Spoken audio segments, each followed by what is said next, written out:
Trafficking and prostitution of women and girls for sexual exploitation and profit is a major and increasing global problem. During the past decade, Sweden has actively taken important legal and preventive measures within the field of prostitution and human trafficking for sexual purposes.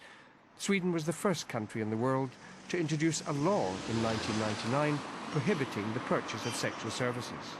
In Sweden, we don't have problems with women in prostitution. We have problems with men who buy sexual services. The law against the purchase of sexual services has had the effect on street prostitution at first. And that was one of the main objectives, that you wanted to reduce street prostitution. And it has been reduced to 75% today.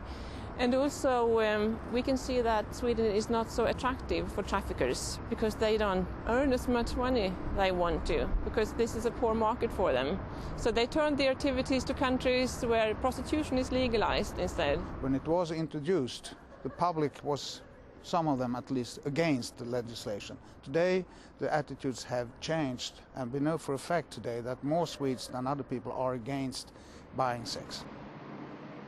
In 2008, the Swedish government adopted a national action plan for combating prostitution and human trafficking for sexual purposes. The plan covers 5 priority areas: greater protection and support for people at risk, more emphasis on preventive work, higher standards and greater efficiency in the justice system, increased national and international cooperation, and a higher level of knowledge and awareness. The link between trafficking and prostitution is the demand, the buyers of sexual services. Without any demand for sexual services, there wouldn't be any prostitution or any trafficking. I think it's important for the buyer of sexual services to see the link that he is a sponsor of a huge criminal organization. Thanks to the action plan, we have the possibility to spread the knowledge. I would say that almost all the countries in the world have taken a clear stand against trafficking in human beings, but the view about prostitution is still different.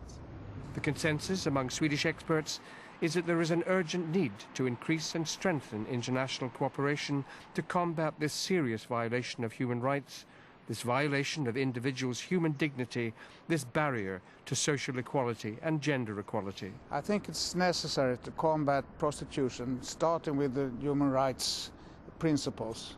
You know, the United Nations Declaration says everybody is born free and equal in dignity. And some people stop there, but it says in dignity and rights. And it's important that you do not lose the last part of it, rights. It means that if you treat somebody in a special bad way because of her sex or ethnic origin, etc., you violate the human rights. And that is what is going on when it comes to prostitution. We can't be satisfied only getting those convicted committing crimes here in Sweden. We must reach further to those who organize these activities in the countries of origin and transit, for instance. In Sweden, human trafficking and prostitution are regarded as being intrinsically linked. Societies that claim to defend principles of legal, political, economic and social equality cannot therefore allow human trafficking and prostitution to flourish. Democratic societies who allow prostitution have a problem, because it is contradictory to what democracy really is like. So you can actually not defend this situation that we have in many different countries. It is of course important that we have international conventions, that we have conferences, that we have the UN protocol, etc. Obviously it is not enough.